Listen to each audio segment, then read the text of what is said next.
There's so many different levels in what was shared with us today from both the Bible and the Bhagavad Gita about our relationship with God, which is really everything in life. There's a beautiful prayer that is from Swamiji's Book of Affirmations that we read each week. I'm not really sure which one this is. It says, oh dear, there she goes. She knows exactly what it says, but she can't remember it. Oh, amazing. Well, I forgot it. No, we're going to know what it is. Oh, yes. Problems can't exist, Lord, when you are near. Give me the strength then to hold you ever in my heart. It's just such a simple equation, isn't it? Because if we all think about the circumstances of our lives, we realize that the circumstances are always there. And then even in the course of a day, those circumstances can seem overwhelming or merely factual.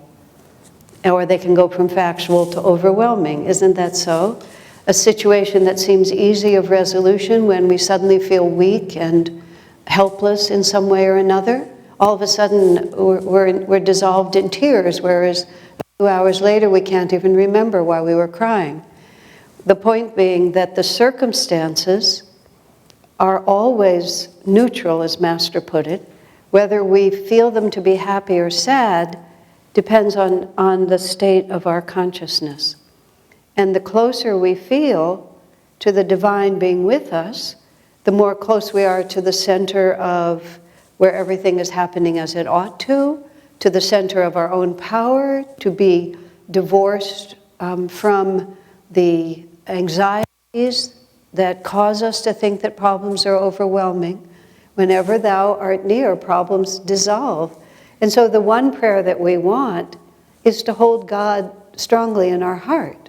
Because if we have God strongly in our heart, everything else will follow. When my friend Linda was dying of cancer, it was the second time it had returned, but it had metastasized all through her and into her brain, and she didn't have a very good chance. And we went with her to Europe to see Swami Kriyananda, who was out of the country, and because she didn't know if she would live long enough to see him again before he returned to the U.S. In fact, she did, but she didn't know. And she just went to Swami and with just open arms and open heart, just said to him, "What do I pray for?" You know, she had a family. What do I pray for? It's a question that I've often wondered too when I haven't been diagnosed with anything that would give me a termination date on my life, except having been born, as they say, but not having knowing like this. But I always wonder, what would I do in that moment? So she asked him very seriously. She wanted to be well because she had a family and children. She was not eager to leave. She did not feel she was finished. But at the same time, this is what God had sent her. So Swamiji's answer was very simple. Pray to be in the light. Because problems can't exist when thou art near. Give me the strength to hold thee always in my heart. Because if we're praying to be in the light, really nothing more much needs to be said, does it? Because from the position of light, everything else will be obvious to us. This is what we're saying when we say, thy will, not mine. What we're saying is that we want to do that which will move us upward into more expanded consciousness, whether that keeps us in the body, whether that keeps us in the job, whether that keeps us in the home. It's not always obvious from an external perspective which one of those will bring us closer to God. And in fact, the underlying request of all of those desires is because we want to have that feeling of uplifted consciousness, isn't it? Everything we do is to give us a sense of security, a sense of being loved, a sense of confidence as we move through the world. And we paste all these other needs on it, but that's the one need that we're looking for. So now also what was talked about is the Lord's Prayer.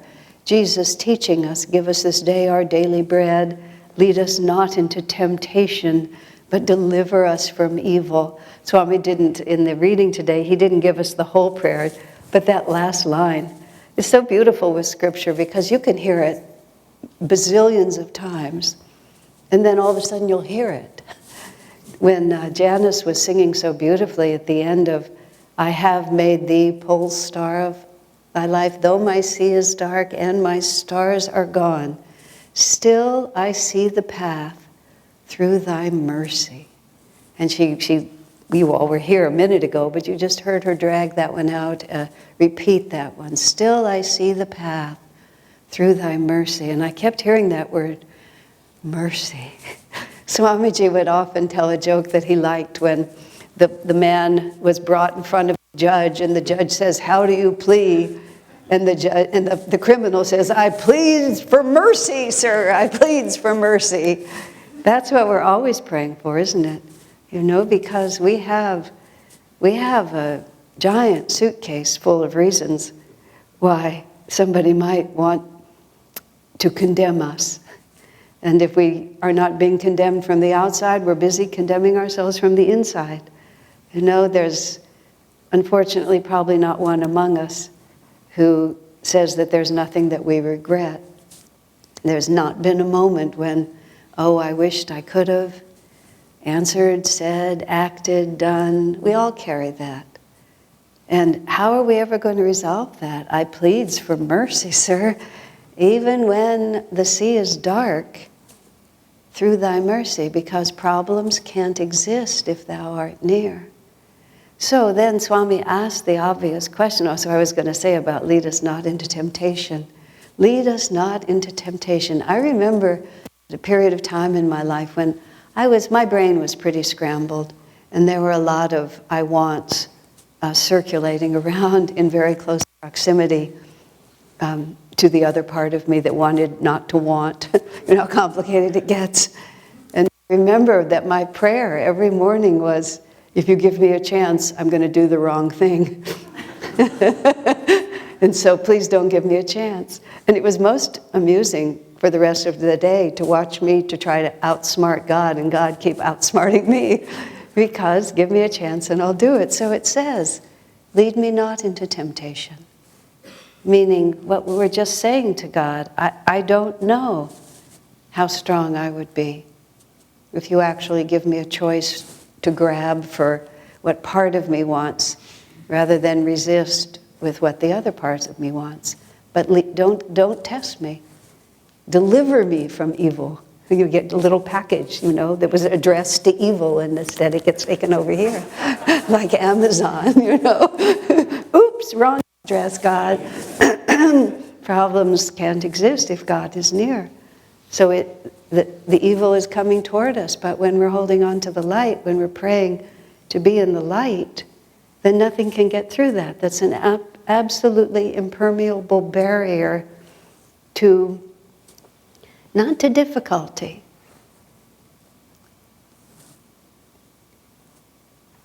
but to true loss. We can lose a lot, a little bit, just like David was reading from Whispers, which was so good, you know. Just help me to understand that it's for my amusement and my education. And then what I love, 3/4 of the way through the poem, where he says, but every once in a while, give me a few days off. How about that, Lord? I know when Swamiji fired me from a job at which I was exceedingly incompetent, and it was a major failure. And I knew, in addition to relieving me of the responsibilities, he had a few things he wanted to say to me. But I was so glad to be relieved of the responsibility, because it had been such a burden and it had been going on for a couple of years. He told me on Friday that he was switching my job with someone else. And I just said, I know you have some things to say to me, sir, but could we talk on Monday? And I said, and I'll just spend a couple of days just being happy that I don't have to do this anymore. And so he agreed. And I just pretended that I'd gotten away with it, that I had just really messed up, but I wasn't going to have to face it. And then on Monday, he talked to me, and it was tough. But God is our friend. He's our playmate. Master is our friend. He's our playmate. You know, one of Master's beautiful poems is about playmate, isn't it? Some of you remember it. It's at the end of, I presume it's at the end of Whispers, if you haven't seen it.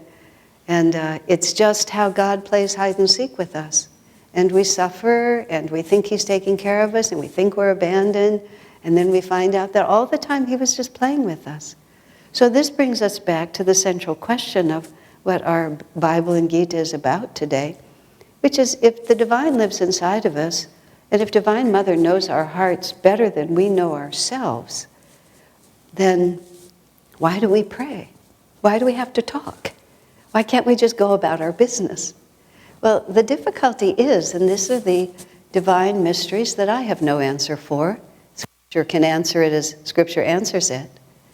But it's the lila, it's the way it's set up. Now, I might think of it as a way like this. If you're training someone, if you're helping a child learn to do something, the child has to learn how to do it. You know, a child has to learn how to read.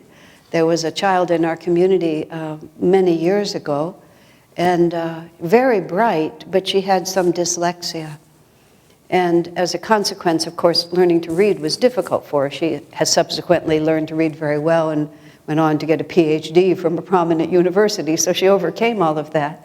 But for a period of time, her mother was enlisting the aid of a number of us to just sit with her and help her read. And reading for me, I've always been exceedingly facile. I think I learned when I was about 4. Everybody in my family was reading, and so it just seemed like the thing that you do. I never remember learning. I just always remember knowing how. But this little girl, bright as she was, it was very, very difficult for her to learn to read. And it was so touching to sit with her because she would try so hard to sound out the letters, and all of that was whatever was going on in her brain. It just made it very tricky, you know, and I would just sit with her and just kind of help her get through this. And mostly what I was doing there was just projecting the thought, you can do it. I know you can do it. I'm sure you can do it. And eventually, of course, she did. But that's how it is with us. We're sitting here, and it's, you know, learning to live correctly is like being very dyslexic and not really being able to understand, and having the letters actually, and this is what I'm told, the letters will actually shift in front of them. And you know, with everybody's attention to these matters, I saw somewhere that someone has created an entire font, which makes it much easier for people with that brain change to see the letters more clearly. Isn't that self-evident? I mean, what a good idea. So you have a whole set of books where you can learn to read, where the text is better for you. But it's Divine Mother sitting with us while we very painfully sound out the principles. But we sound out the principles by hurling ourselves off cliffs and throwing ourselves against blank walls, and by, you know, tossing away all our opportunities, and then every once in a while just getting it right and just sailing through a couple of incarnations. I mean, it just goes on like this. But there's no way she can do it for us. Because how does that work? You can force people to behave properly. Nitai, who's one of the primary developers of our Education for Life system for children, in the very early years, before Swamiji had actually written his book, when Nitai was just trying to intuit it out of bits and pieces of things that Master had said, one of the remarks I remember him saying when he was talking to a group was, he said, when we're training the children, he said, we watch training the children in right behavior, right understanding, even academics, everything. He said, we watch for 2 things. We watched for mindless rebellion or mindless acquiescence. He said both are equally dangerous to the future of the child. And the problem is, you know, very few school systems pay attention to mindless acquiescence. If they can get you just to do it, then they're perfectly happy. They think you've succeeded. But he was aware of the fact that if the child didn't, him or herself, willingly embrace it, then it was just a matter of time before, one way or another, their natural tendency would explode out, or they would never actually come to their full potential. And so Divine Mother is not content with anything less than a complete understanding within ourselves and a conscious commitment of our own will to righteousness. And righteousness is really the same as happiness, but we just don't know that necessarily at the beginning. That right where there is dharma is where victory comes from. When we do those things which actually bring higher consciousness, then we finally get what we're seeking. But she can't spell it out for us. And if we've only behaved because we're afraid, if we're only behaved because we look around and this is how we can fit in, if we only behave because we've surrendered our will to someone who takes over for us and tells us what to do, then when the pressure is on, there's nothing behind it. There's no capacity to hold to the light because we've never actually decided that our happiness is in the light, you see. And so our prayers, we're not needing to explain it to God, we're needing to explain it to ourselves. And that's what happens when we try to open ourselves to the light, is we get to find out what we really feel and what we really want. I remember I had this very negative attitude toward a situation in my life, but it was one of those things where I love these. Oftentimes, the problem with the test that you're faced is that you actually are right, that other people actually are wrong, and that you are actually right. But you're still not going to get your way. Those are much more subtle tests, because you're so justified. I mean, sometimes self-justification is a delusion. Sometimes self-justification is the way it is. But God is using other people's faults against your virtues to teach you something else. So I was caught in one of those where I genuinely believed, and you've got to believe me, I was right. But nobody was listening, and I was never going to get my way for a lot of very good reasons, quite apart from my being right. And so I was praying, to love mine enemies, or self-styled, however you would put it. And all of a sudden, I just knew in my heart, I didn't want to. It was just as simple as that. I enjoyed being self-righteously upset. I mean, it was very pleasurable. I mean, isn't that so? Why do we keep going back to it? Why do we keep having arguments with people who aren't in the room? People we haven't even seen in years? Why are we still telling them off? Because there's a certain satisfaction in it, isn't there? Yeah, we do. We get energy from it, and we get to reaffirm how mistreated we were and how smart I was, and, anything. Fill in the blanks. You can fill in your own blanks. So I was sitting there, knowing that I needed to get over this and asking God to help release me when I realized my prayer was a lie. It was really just as simple as that. I was having more fun being upset than I could imagine having not being upset. So, of course, the prayer had to change. The prayer had to change, I want to get over this. And that was an honest prayer. I don't want to get over this, but I want to get over this. And how would I know that? How would we ever know that? Unless we offer ourselves into that light. And so the Gita commentary, which is part of this whole section in the Gita, which is all about rituals and fire ceremony and priests and the prasad and just all this stuff, you just read it, you think, oh my God, do we all have to become pujaris and become Hindus here to be realized? Swami in his commentary goes at great length about it. But of course, all external ceremonies and sacrifices, and we ourselves do a fire ceremony at 9 o'clock every Sunday morning, it's symbolic. Sometimes if you put it out in a way that you can see it, you can understand what it is we're trying to do with our consciousness. Fire is the transforming power of spirit.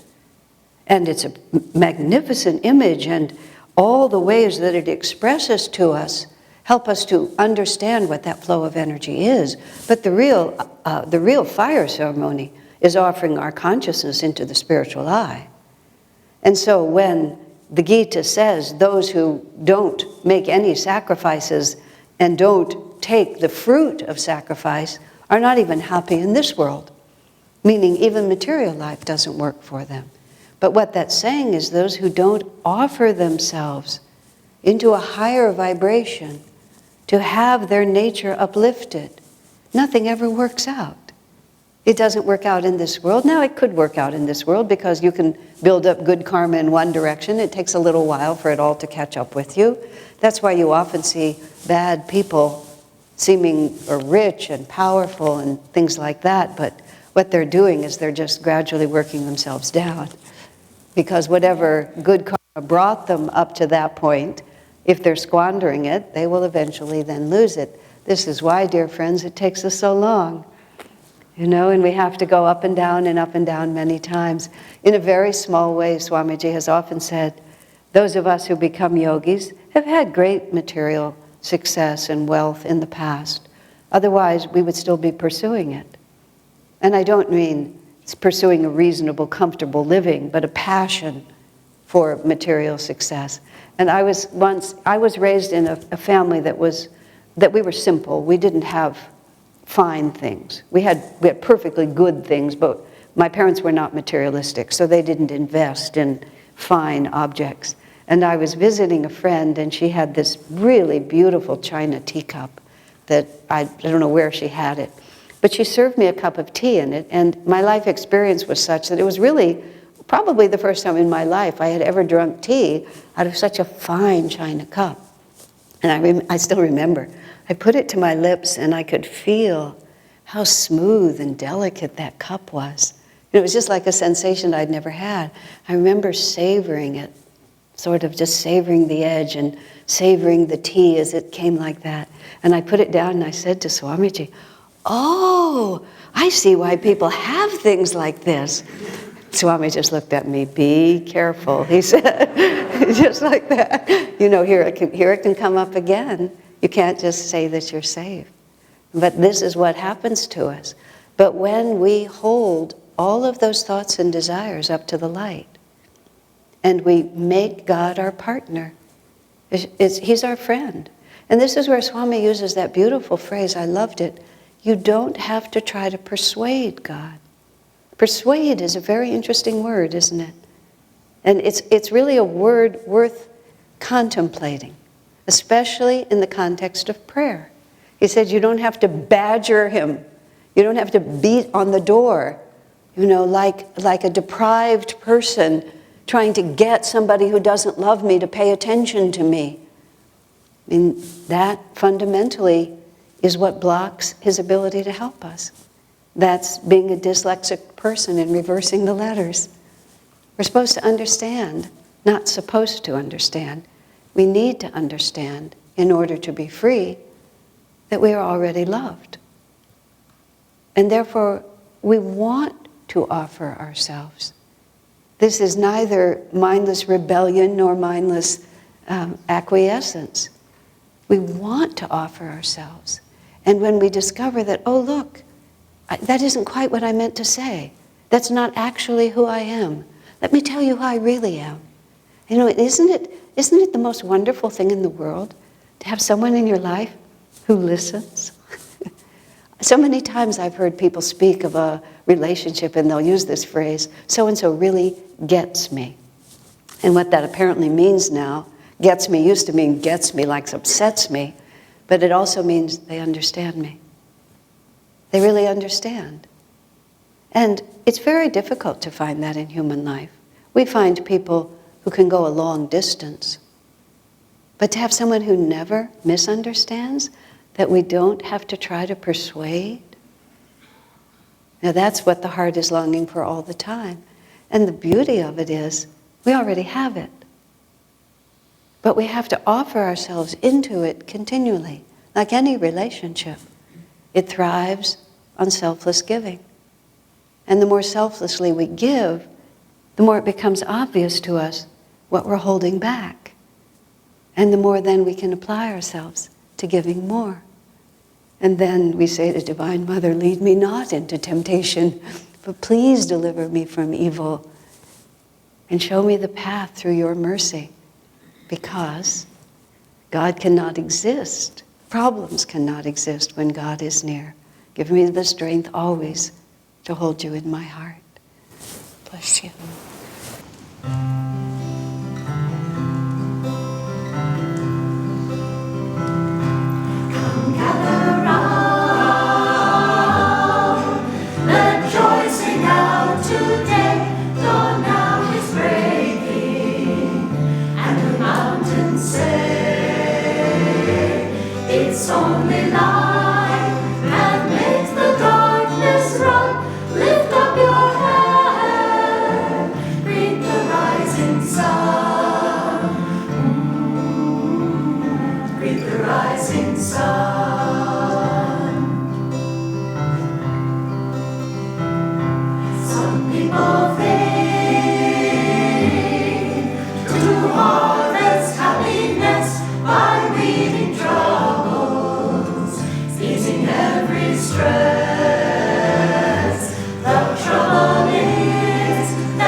all illusions end.